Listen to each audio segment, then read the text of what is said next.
C'est l'été, enfin officiellement. Donc aujourd'hui dans Supplément Geek, ça sent le soleil, la poussière des chemins, les combats au sabre, les vinyles qui craquent, les tournesols et le hip-hop.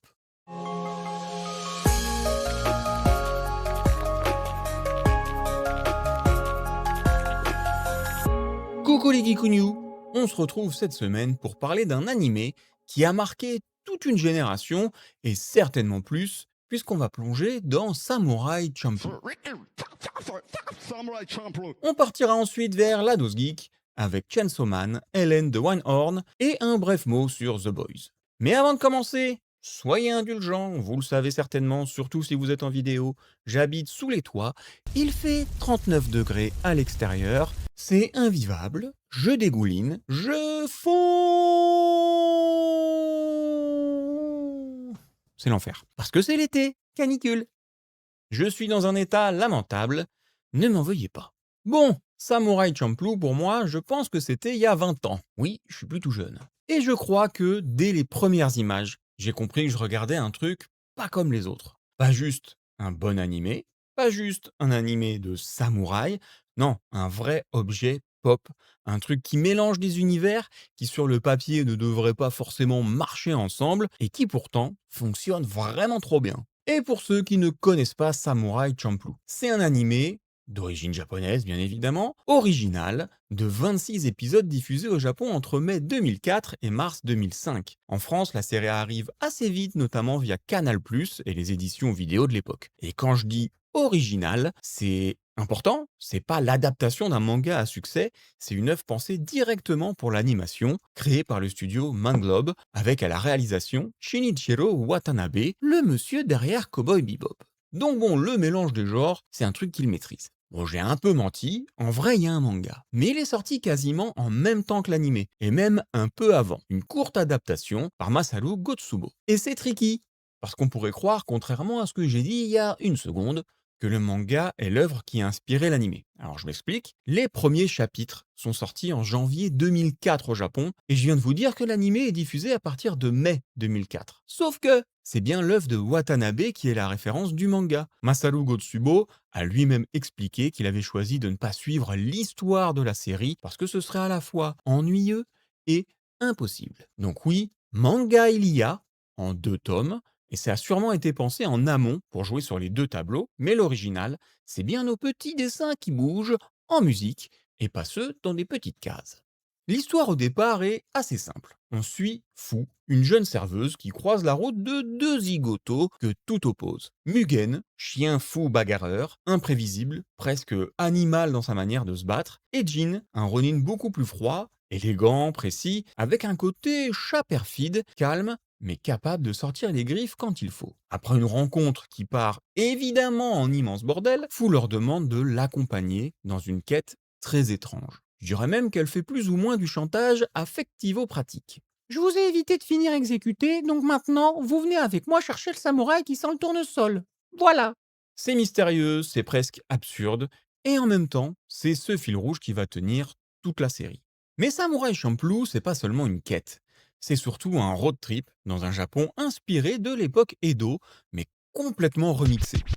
Il y a tout ce qu'on s'attend à voir, genre des sabres, des ronins, des auberges, des clans, des duels. Mais il y a aussi du rap, des graffitis, du beatbox, des mouvements clairement inspirés du breakdance dans les combats et une bande-son hip-hop qui fait partie de l'ADN de la série. Et ça marche super bien. Bon, je savais déjà que ça pouvait marcher. Le Wu-Tang balançait déjà des références aux arts martiaux d'un côté, avec une esthétique souvent japonisante. Et les mangas débarquaient en force de l'autre. Alors finalement, voir un samouraï se battre sur du nujabes, c'est peut-être moins absurde que ça en a l'air. Et puis, comme je vous l'ai déjà mentionné, Watanabe avait déjà fait Cowboy Bebop, et là, il mélangeait science-fiction, western et jazz. Et là aussi, ça marchait trop bien. Samurai Champloo mélange le Shambhala, donc le film de sabre japonais quoi, et la culture hip-hop, la street.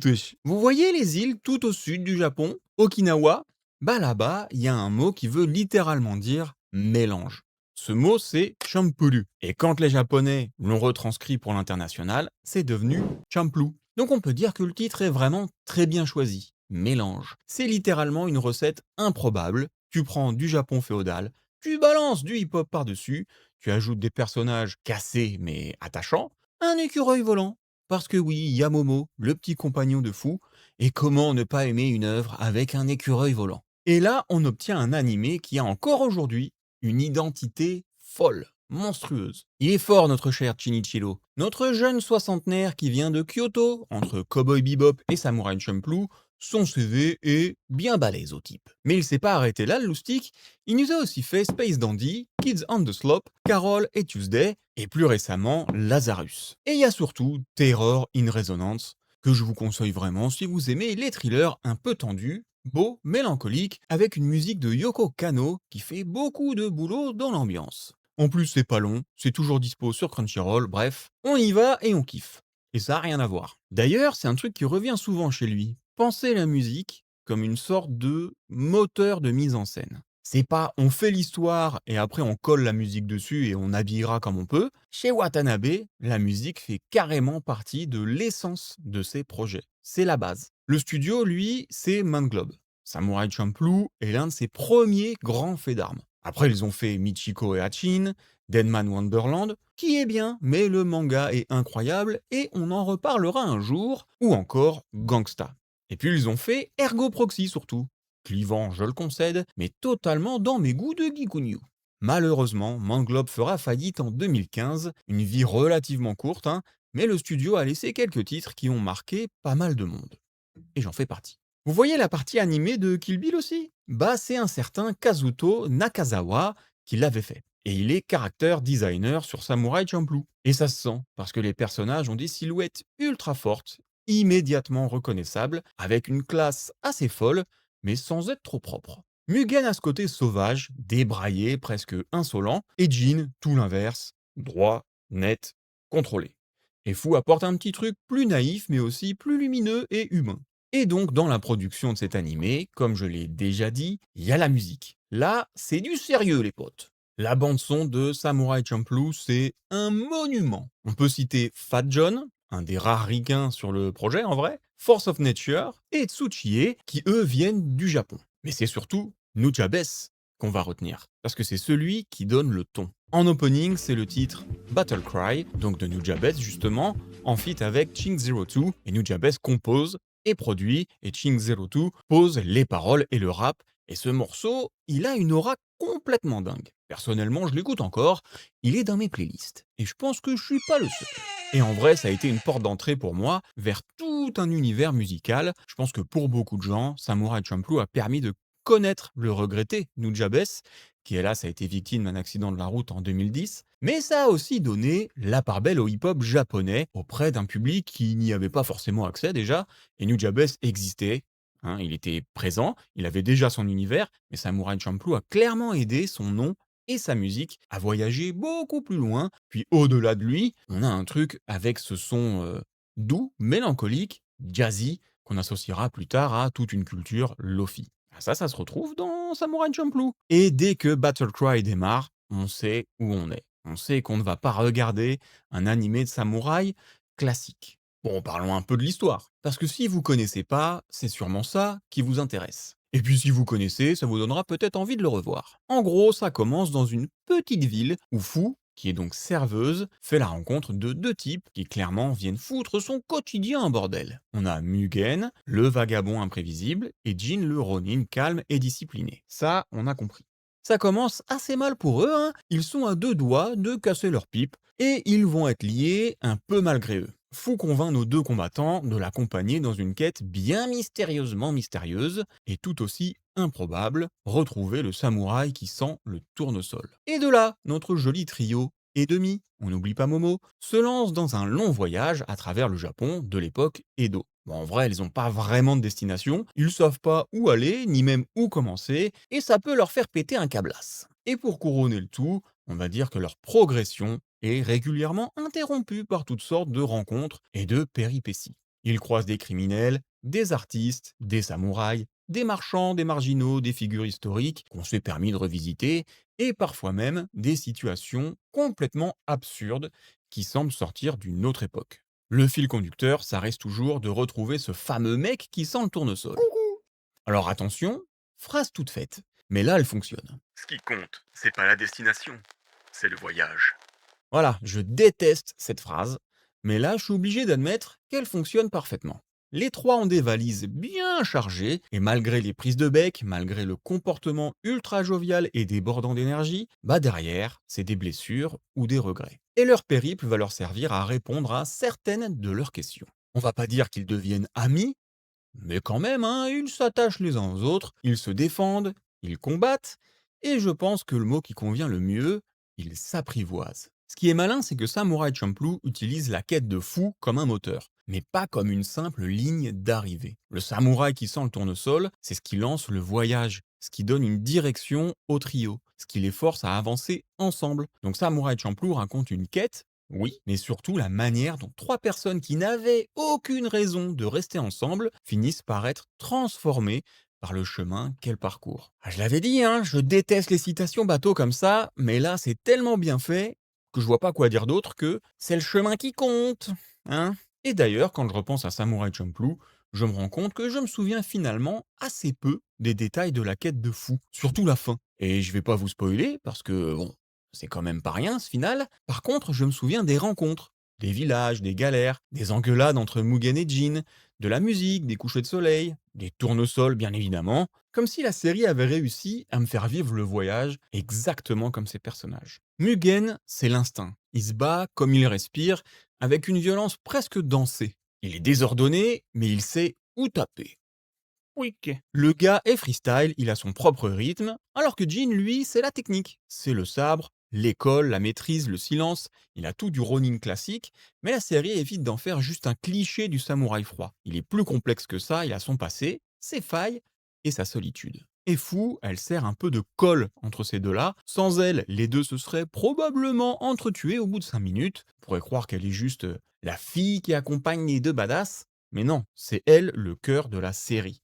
C'est elle qui donne une direction au voyage. C'est elle qui rappelle qu'au milieu des duels, des magouilles, des épisodes complètement barrés, il y a une quête beaucoup plus intime qui se cache. Le fameux samouraï qui sent le tournesol, c'est pas juste un prétexte, c'est un mystère lié à son histoire, à son absence, à ce qu'elle recherche vraiment. Et on a aussi quelques personnages secondaires, plus ou moins sympas. Je pense par exemple à Sarah, la joueuse de shamisen, aveugle, qui clairement est super cool. Son passage apporte quelque chose de beaucoup plus mélancolique et tragique que ce qu'on avait vu jusque-là. Ou encore, on a Kariya Kagetoki, samouraï de renom, qui est finalement l'antagoniste le plus coriace, et qui a une mission bien précise qui risque de ne pas plaire à nos amis voyageurs. Mais ça, je peux pas vous en dire plus, mes petits potes. Et autre truc que je trouve dingue, c'est que la série aborde un aspect rarement mis en avant dans la pop culture japonaise, les persécutions des chrétiens sous le shogunat Tokugawa. Parce qu'à partir du XVIIe siècle, le christianisme est interdit et il y a eu de nombreux croyants qui ont été traqués, emprisonnés ou exécutés. Rien que ça. Et bah Samurai Champloo utilise ce contexte historique réel pour nourrir certains de ses enjeux narratifs. C'est pas le centre du récit, mais je le note quand même. Il n'y a pas que du graphe, des beats et des combats au sabre, quoi. C'est ça que je veux dire. Et la série avance souvent par détours aussi. On pourrait presque croire que les personnages oublient parfois leur objectif. Ils tombent sur des villages, des arnaques, des voyous qui sont dangereux. Il y a des épisodes plus drôles, d'autres plus mélancoliques. Mais c'est justement ça, Samurai Champloo. Tout ce qu'on traverse, ça nous construit. Plein de phrases toutes faites là, ça m'énerve. Mais bon, c'est aussi pour ça que l'animé garde une sensation très estivale à mes yeux. Moi, quand je pense à Samurai Champloo, je pense au soleil, aux routes, à la chaleur. Les tournesols, c'est la fleur soleil. Par excellence, alors ça y participe davantage.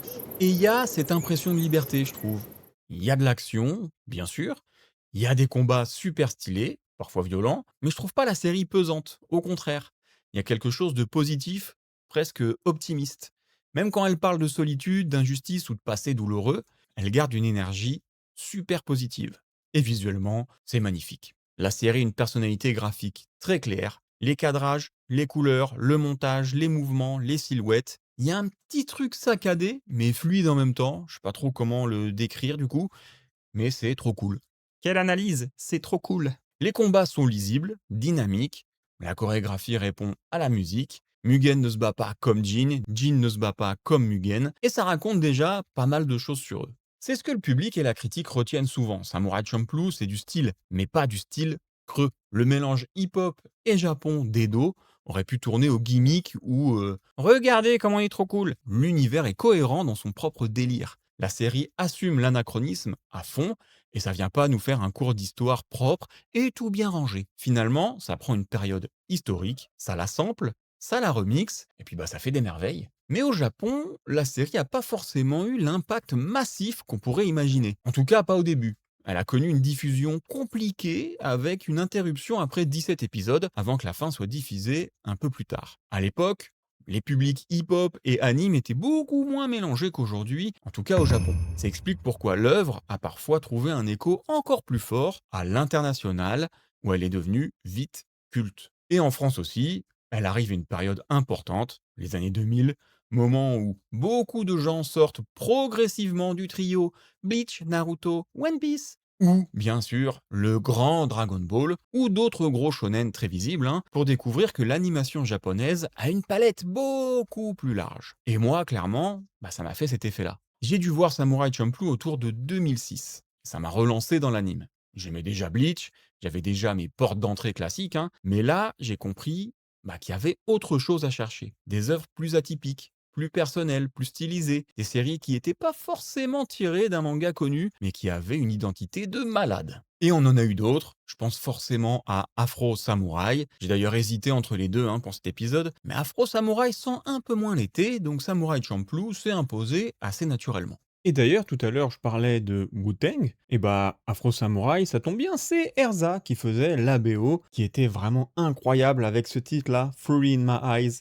C'était de la folie. D'ailleurs, on voit le W du Wu-Tang sur la pochette de l'album soundtrack de Afro Samurai. La boucle est bouclée. Mais ne vous inquiétez pas, Afro Samurai finira sûrement par passer dans Supplément Geek à un moment ou à un autre. Ce que j'aime aussi avec Samurai Champloo, c'est que c'est une œuvre qui vieillit bien. Peut-être parce qu'elle a jamais essayé d'être moderne au sens gadget. Elle était déjà un mélange d'époque, de sons, de références, donc aujourd'hui, elle garde une certaine fraîcheur. Et quand je la regarde encore maintenant, j'ai presque immédiatement le sourire. Il y a évidemment une pointe de nostalgie, parce que je repense à la période où je l'ai découverte. Parce que je me dis qu'aujourd'hui, des œuvres originales comme ça existent encore, bien sûr, mais elles sont parfois noyées dans un flot gigantesque de sorties. On a accès à tout, tout le temps, et paradoxalement, c'est parfois plus difficile de sentir qu'un anime est un événement ou qu'il a une vraie identité à part, à lui. Samurai Champloo, lui, reste identifiable tout de suite. Tu vois Mugen bouger, tu entends Battle Cry, tu sais où tu es. Tu vois Fu, Jin, les tournesols, les chemins poussiéreux, les combats absurdes et stylés, tu sais où tu es. Et c'est pour ça que je pense que c'est un pilier de ma culture pop japonaise, et je dois pas être le seul. Et je ne vais pas parler de la possibilité de l'adaptation live-action de Samurai Champloo, parce que ça m'attriste de savoir qu'ils veulent faire ça. Ils le font à toutes les sauces. Ça m'énerve à chaque nouvelle sauce. C'est pas seulement une série que j'ai aimée, c'est une série qui m'a ouvert une porte. Ça pouvait être un terrain de jeu, un endroit où le Japon féodal rencontre le hip-hop, ou un samouraï peut avoir le rythme d'un danseur, ou une quête intime peut se cacher derrière une succession d'épisodes parfois drôles, parfois tristes, parfois complètement perchés. Et c'est exactement pour ce genre d'œuvre que j'aime faire Supplément Geek. Parce qu'on peut parler d'un anime de sabre, mais aussi de musique, d'esthétique, de souvenirs, de découvertes, ou simplement d'une œuvre qui arrive dans ta vie et te fait dire ah ouais, en fait, on peut faire ça aussi. Et ça, c'est vraiment pas rien. Donc si vous avez déjà vu Samurai Champloo, dites-moi ce que vous en gardez aujourd'hui. Je suis curieux de savoir si pour vous aussi ça a été important ou pas. Et même, est-ce que vous l'avez découvert à l'époque ou beaucoup plus tard? J'ai l'impression qu'il est encore très bien perçu. Et surtout, est-ce que vous aussi, vous avez encore Battle Cry de Nujabes dans vos playlists? Et si l'épisode vous plaît, pensez à vous abonner à Supplément Geek, à laisser une note sur votre appli d'écoute ou un commentaire sur YouTube. Ça aide vraiment le podcast à voyager un peu plus loin. Et là, pour un épisode sur Samurai Champloo, ce serait quand même assez raccord. Bon, on continue le voyage nous aussi, et on part sur les traces de la dose geek, avec cette semaine Chainsaw Man, le tome 22, Hélène de One Horn, et on va commencer tout de suite, très rapidement, avec un petit mot sur la dernière saison de The Boys. Vraiment, je vais pas faire long, c'est juste un point pour dire que j'ai pas compris toute la sauce que The Boys s'est pris dans la tronche. J'ai kiffé le final, j'ai kiffé le combat contre Homelander, sans trop en dire évidemment, mais je pense que c'est exactement à ça que ça devait ressembler. Lamentable, et ça marche grave bien. Alors oui, Il y a eu des reshoots qui se ressentent. Je sais pas si c'est en partie à cause de la maladie de Erin Moriarty, mais franchement, c'était dans le ton de ce que les anciennes saisons nous offraient. Je pense que le gouvernement actuel est peut-être pas assez conscient qu'ils sont tout aussi caricaturaux que ce que montre cette série, et ça, c'est le plus vertigineux en vrai. C'est pas censé être aussi proche de la réalité, même si c'était un peu le but au départ, ça restait quand même une satire. Mais là, on est dangereusement proche. Donc si vous n'avez pas vu la saison 5, notamment à cause des retours mitigés que vous auriez pu avoir dans le monde magique des réseaux sociaux, bah je pense que vous pouvez quand même tenter, parce que finalement, à mes yeux, c'est pas aussi dramatique que ce que j'ai eu comme retour. Et si vous voulez juste de la bagarre, bah achetez une manette et Tekken, ça fera largement l'affaire, mes petits lapinous. Je vais vous parler maintenant d'un objet un peu particulier. Hélène de Winehorn. C'est un comics de Tom King au scénario et Bilkis Evely au dessin, le même duo qui nous avait déjà offert Supergirl, Woman of Tomorrow. Autant vous dire que quand j'ai vu leur nom sur la couverture, j'y suis allé avec une certaine confiance. Alors, pas aveugle non plus, hein, n'exagérons rien, parce que King, c'est bien quand il a envie. En France, c'est publié chez Glénat dans une belle édition intégrale, sortie le 1er octobre 2025. Oui, j'étais un petit peu en retard. L'histoire nous présente Helen Cole, une jeune femme qui vient de perdre son petit papounet, C.K. Cole, un auteur de romans d'aventure et de fantasy extrêmement célèbre. Après ce drame, elle est envoyée à Winehorn, l'immense propriété de son grand-papy. Un endroit isolé, vraiment étrange et presque hors du temps. Le récit est raconté à travers deux points de vue. Celui de Hélène, parfois, mais on suit notamment les souvenirs de sa gouvernante, qui raconte son histoire à un jeune journaliste venu enquêter sur la vie de C.K. Cole. C'est elle qui narre les trois quarts du temps, je dirais. Lilith. Petit à petit, on découvre l'adolescence d'Hélène. Son rapport compliqué à sa famille, papa a quand même choisi de dire ciao à la vie et c'est Hélène qui l'a retrouvé. Pas très drôle quoi. Mais aussi un univers où la frontière entre la réalité et l'imaginaire devient de plus en plus floue. Les récits fantastiques écrits par son père étaient-ils vraiment de simples histoires ou bien y avait-il quelque chose de plus derrière tout ça? C'est justement cette ambiguïté qui porte une bonne partie du bouquin d'aujourd'hui. Côté ambiance, on est beaucoup plus proche du conte fantastique que du récit de super-héros. Il y a quelque chose de très romanesque, presque gothique parfois, avec un imaginaire débordant qui rappelle les vieux récits d'aventure et de fantaisie, et surtout, visuellement, c'est absolument sublime. J'y ai vu beaucoup d'influences Art Nouveau, avec des planches élégantes, très détaillées, qui m'ont parfois rappelé Moucha. Chaque page semble pensée pour être contemplée quelques secondes de plus que nécessaire. Il y a un petit côté fable parfois, alors pas le jeu vidéo, hein, le comics, et ça, c'est un compliment. D'ailleurs, c'est probablement ce qui revient le plus souvent dans les critiques que j'ai vues. On s'accorde presque tous à dire que le dessin de Bilkis Evely est exceptionnel. Sur le scénario, les avis sont un peu plus nuancés. Il y en a qui apprécient son hommage à l'imaginaire, au récit pulp, à la fantaisie classique, et puis d'autres trouvent que l'histoire passe parfois au second plan derrière la démonstration artistique. Et pour être honnête, je comprends un peu les deux points de vue. L'histoire est sympa, elle se suit facilement, mais elle n'est pas forcément très subtile. Elle avance parfois avec des gros sabots. Pourtant, je lui trouve une forme d'élégance assez étrange, peut-être parce que les dessins portent tellement bien le récit qu'on accepte volontiers de se laisser embarquer. Au final, ce que je retiens surtout d'Hélène de Winehorn, c'est cette sensation de voyage dans un imaginaire débordant. Une rencontre avec un grand-père farouche, une héroïne qui semble parfois fuir quelque chose sans vraiment savoir quoi, et un monde où on ne sait jamais totalement si on est dans un rêve, un souvenir ou la réalité. Bref, c'est peut-être pas le comics le plus profond que j'ai lu cette année, mais c'est certainement l'un des plus beaux. Et on finit cette dose geek avec Chainsaw Man, le 22e tome, qui est tout frais puisqu'il est paru le 10 juin 2026 chez Crunchyroll. À chaque nouvelle sortie, je suis de plus en plus impatient qu'on nous sorte les tomes 23 et 24 les plus rapidement possible, bordel. J'en ai marre d'attendre. Surtout quand tu sais que la série est finie, quoi. Mais bon, c'est pas le sujet. Enfin si, un peu quand même, parce qu'on sent qu'on s'approche du dénouement. Et en même temps, j'ai plus l'impression qu'on arrive à la fin d'un arc qu'à la fin du manga. Il peut se passer tellement de choses en 2 tomes que bon, rien n'est prévisible à ce stade, et je me refuse à lire des scans.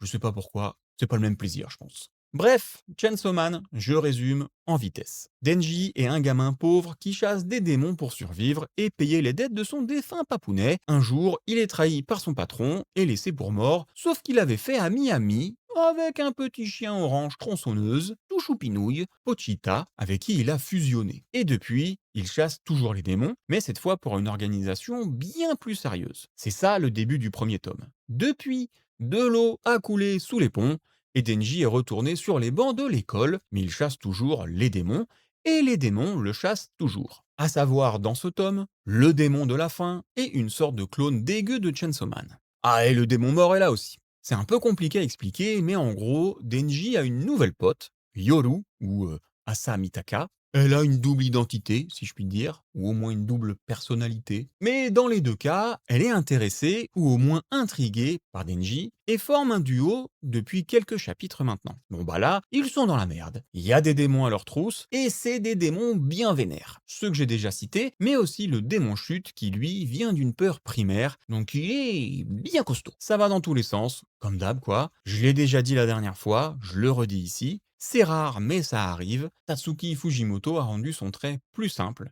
plus naïf presque, mais aussi plus vif. Donc il devait avoir une raison de le faire, mais je suis pas convaincu. Je préférais les premiers tomes en matière de dessin. Mais je vous rassure, c'est loin d'être catastrophique. C'est vraiment toujours très cool Chainsaw Man, sinon j'en parlerai pas.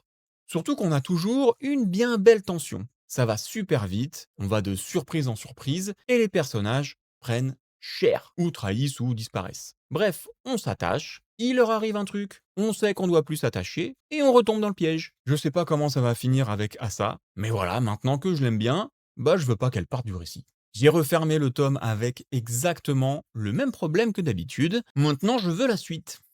Et voilà mes petits geekouniou, on a fait une bien jolie balade aujourd'hui entre les contrées du Japon d'Edo, qui sentent le soleil et le tournesol, les tours de héros ensanglantés de The Boys, ou encore les vallées pleines d'étrangetés d'Hélène de One Horn, et ce final dans les rues dévastées de je sais pas quelle ville, en fait, c'est jamais nommé dans Chainsaw Man, mais bon, elles ont pris bien cher ces rues, en tout cas. On se retrouve la semaine prochaine avec un invité puisqu'on sera le premier mercredi du mois de juillet. Vous savez que le premier mercredi de chaque mois, c'est consacré à un invité. Et on parlera mode et pop culture avec quelqu'un qui s'y connaît mieux que moi en Batman. C'est vous dire qu'il est chaud notre solution. En attendant, mes petits geekouniou, geekez bien vos geekeries. Bisous bisous. Hasta la vista, baby.